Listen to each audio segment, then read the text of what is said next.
नूपुर शर्मा है जो कि बीजेपी की स्पोक्स पर्सन हैं, बल्कि आज ही उनको फारिग किया गया है। सेंट्रल डिसिप्लिनरी कमेटी जो भारतीय जनता पार्टी की है, उन्होंने नबी पाक सल्लल्लाहु अलैहि वसल्लम के बारे जो रिमार्क्स दिए थे उस हवाले से, आप क्या समझते हैं इसका क्या इम्पैक्ट हो सकता है? ये जो नूपुर शर्मा वाला इंसिडेंट है, क्या इसमें उनको फारिग कर दिया गया? Okay, well and good, it means the party has taken a stand which is good, which must be appreciated. लेकिन ओवरऑल जो इमेज है इस वक्त वो हमें बताएं। इससे तो बहुत सारे और लोगों को जो शय मिलती थी कि जो मर्जी मुसलमानों के बारे में बोल, तो क्या अब वो उनको शय नहीं मिलेगी और वो अब कंट्रोल रहेगा और थोड़ा सा एक चेक आएगा? आप इसको देखते हैं इसको इस तरह? देखिए चीमा साहब, शो पे बुलाने के लिए धन्यवाद। सबसे पहले अगर आप देखें, India is a secular country. ये by constitution it's a secular country, और ये पिछले 75 साल से सेकुलर है। और इसका कॉन्स्टिट्यूशन न कभी अमेंड किया गया, न कभी बनाया गया, न बिगाड़ा गया, नहीं 3 4 5 बार आपकी तरह स्क्रैप करके नया बनाया हुआ। मुझे याद है मुशर्रफ साहब ने कहा था, what is constitution is a piece of paper we can throw it to the dustbin and write a new one, quote unquote. तो यहाँ कॉन्स्टिट्यूशन जो है वो बिल्कुल फर्म है, और कॉन्स्टिट्यूशन यहाँ हर एक को राइट देता अपनी रिलीजन प्रैक्टिस करने को। देखिए, जो अभी तक अब बीजेपी में इंटरनल क्या हुआ क्या नहीं हुआ ये मुझे पता नहीं, ना मुझे इसके बारे में कोई इन्फॉर्मेशन है, मैं कमेंट कर सकता हूँ क्या प्रोसेस है। बट हाँ, ये जो प्रेस रिलीज आई है बीजेपी की तरफ से जो पब्लिक फोरम में है, उन्होंने कहा भाई देखिए, हर एक को रिलीजियस फ्रीडम का पूरा हक है, और we are not with any. ये जो नुपुर जी ने बोला, मेरे साथ भी कई बार डिबेट पे बैठ चुके, कई डिबेट में उन्होंने जो बोला ये उनका अपना ओपिनियन है, पार्टी इसको सपोर्ट नहीं करती, ये पार्टी का ओपिनियन नहीं है। भाई अगर ये ऐसा ना देखा जाए कि पार्टी का यह पॉइंट ऑफ व्यू, ये उनका अपना पॉइंट ऑफ व्यू हो सकता है।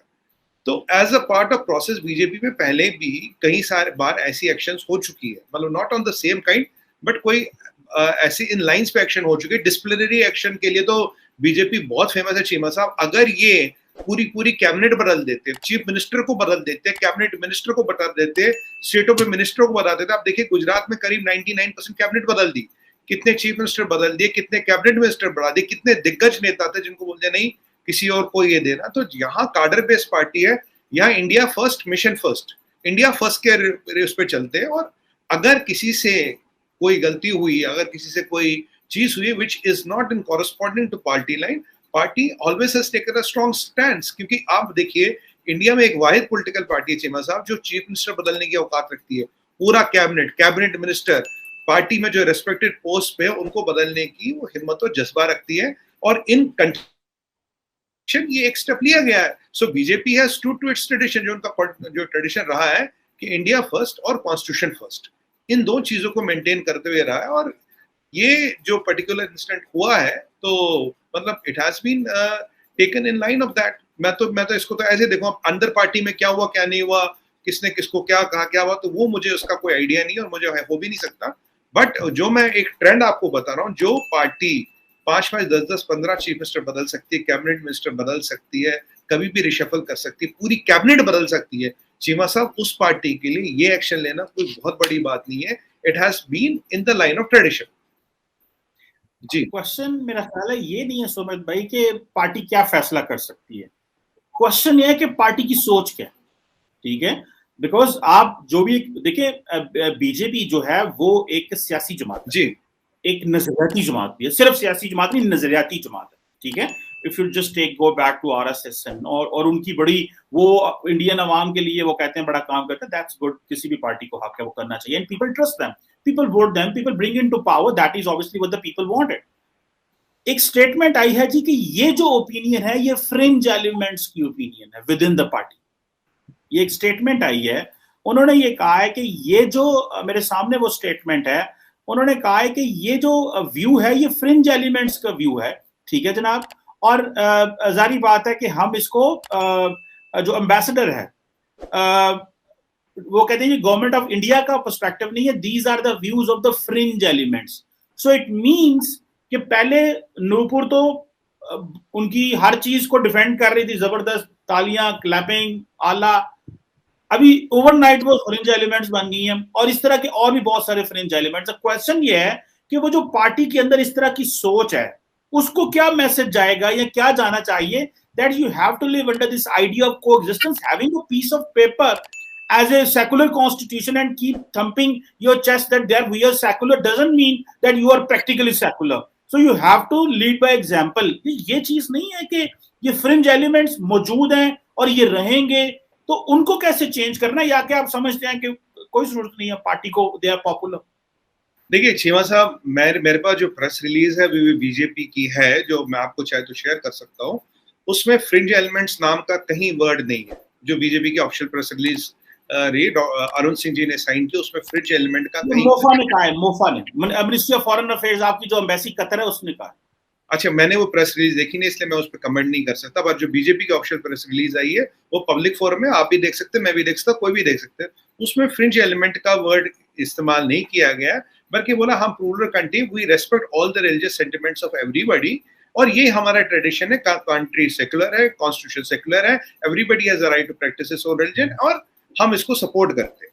तो बीजेपी का ये कहना है कि किसी का एक पॉइंट ऑफ व्यू वो पार्टी का या गवर्नमेंट का पॉइंट ऑफ व्यू नहीं है, दो चीजें इंपॉर्टेंट है, न ये पार्टी का पॉइंट ऑफ व्यू है, न ये गवर्नमेंट का पॉइंट ऑफ व्यू है, ये बीजेपी ने क्लियर कर दिया है। अब एक इंडिविजुअल का पॉइंट ऑफ व्यू हो सकता है, स्पर ऑफ मूवमेंट भी हो सकता है। देखिए कई बार आप और हम इतनी बार मीडिया पे रहते हैं, कई बार क्या मुंह से निकल जाए, कुछ हो जाए, गलती हो जाए। दो Nupur Sharma also, I think to best of my knowledge, issued apology out this, उन्होंने अपॉलॉजी भी इशू की है, पर ठीक है, वो जो है पार्टी का अपना इंटरनल है, क्या करना आप और हम उसमें कुछ नहीं कर सकते, उनका अपना डिसीजन करते रहेंगे। बट हाँ, वेरी क्लियर है कि government of India and BJP does not support this point of view और दिस आइडियोलॉजी, ये तो बहुत क्लियर हो गई है, और आज प्रेस रिलीज से उन्होंने ये साबित करके दिखा दिया है। ये मेरा पॉइंट ऑफ व्यू है, ये मेरा क्लैरिटी है, चाहे आप कोई भी हो, but you have, there is a parameters which are defined by the constitution and the principle of the party, सबको उसके अंदर रख के काम करना है। बस ये एक बहुत क्लियर और डायरेक्ट मैसेज है चीमा साहब, and the action has happened very fast, I would say। अच्छा, इसमें सुमित भाई एक और बात आपसे पूछना चाह रहा हूँ, अक्सर जो इश्यूज होते थे, फॉर एग्जांपल आपने उस दिन का कौन सा इशू हुआ, वो let's say for example Babri मस्जिद का इशू हुआ, जैसे फॉर एग्जांपल ये टर्म चलती थी लव जिहाद, कोरोना जिहाद, ये जो ओवरऑल डिस्कोर्स बनता है मुआशरे के अंदर, क्योंकि आप माशाल्लाह बड़े डीपली चीजों को समझते हैं, ये जो डिस्कोर्स बनता है लव जिहाद, कोरोना जिहाद, आपका नहीं ख्याल इस, और ये डिस्कोर्स आपके मेन स्ट्रीम मीडिया में रहा है, मेरा नहीं ख्याल कि ये सारा discourse over the period of time इस मुकाम पे आया कि नूपुर शर्मा ने ये बात भी कहना समझा, सो व्हाट, हालात तो इस तरह के बन गए कि हमें बात करने, हमें कौन पूछेगा, हम तो रूलिंग पार्टी हैं, सो उन्होंने समझा जो मर्जी बोल दो। तो आप समझते हैं कि जो मेन स्ट्रीम मीडिया में और सोसाइटी में जो नैरेटिव या व्यू रहता है, ये बेसिकली उसकी अक्कासी थी जो उन्होंने कर दी? देखिए नुपुर शर्मा जी ने क्या बोला, क्या सोच के बोला, चीमा साहब इसका जवाब तो वो दे सकती है, क्योंकि वहाँ एक, आप जानते हैं, आप और हम लाइव शो पे होते हैं, क्या आपका थॉट प्रोसेस है, कैसे आपने बोला, I have no idea, I can not comment on it, and I am not in capacity to comment on it. ये कोई स्ट्रेटेजिक इशू होता तो मैं एक अपना एनालिसिस दे देता। आप आदमी जबान से क्या बोले, कब बोले, आप चीमा साहब कल के शो पे क्या बोलते, how can I comment on it, वो चीमा साहब ही इसका जवाब दे सकते, वो नुपुर शर्मा जी इसका जवाब दे सकती, मैं नहीं दे सकता।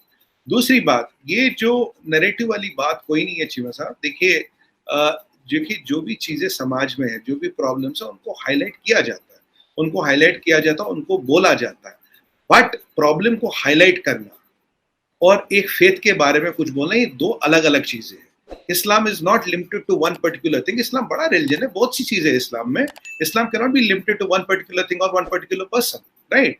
अब उनका जो भी पॉइंट ऑफ व्यू रहा उन्होंने बोल दिया, and obviously the party has taken a swift action and has kind of differentiated themselves from Nupur Sharma ji, and the government of India has also differentiated ourselves कि ना ये पार्टी का पॉइंट ऑफ व्यू है, ना ये गवर्नमेंट ऑफ इंडिया का point of view है। और आप देखेंगे चीमा साहब, बहुत जल्दी और बहुत स्विफ्ट एक जो एक्शन था वो हुआ है। तो इससे मतलब एक और चीज भी ये जाती है कि भाई कॉन्स्टिट्यूशन, कंट्री और पार्टी का जो फ्रेमवर्क है उससे बड़ा कोई नहीं है। आप कोई भी हो सकते हो, आपका रुतबा कितना भी हो सकता है, आप कितने भी बड़े कार्यकर्ता हो सकते हैं, बट देयर इज हमारे यहाँ ये कहावत है लक्ष्मण रेखा, एक लक्ष्मण रेखा है, उसके अंदर रह के आपको काम करना। अगर आप क्रॉस करते हो उसको, then that is your prerogative, and if you kind of do the deed, then some action can also follow। तो ये एक मैसेज दिया गया है